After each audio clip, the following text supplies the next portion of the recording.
नमस्कार। तो अभी आप लोग देखनी हाँ उहे गाना के टीजर जो ना के खबर थोड़ा देर पहले बनौले रहनी है। जी हाँ, हल्के हल्के लोड दी टीजर रिलीज हो चुकल बा अन्नपूर्णा फिल्म्स यूट्यूब चैनल पर।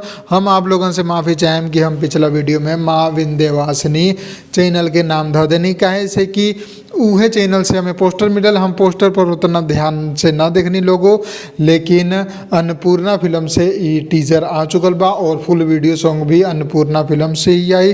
खेसारी लाल यादव जी के आवाज़ बा, अखिलेश कश्यप जी के राइटिंग बा, रवि राज देवा के म्यूजिक बा और 25 सेकंड के टीजर आ चुकल बा जो नाम खेसारी लाल यादव जी के साथे चांदनी सिंह के हिट जोड़ी नज़र आ रहल बा।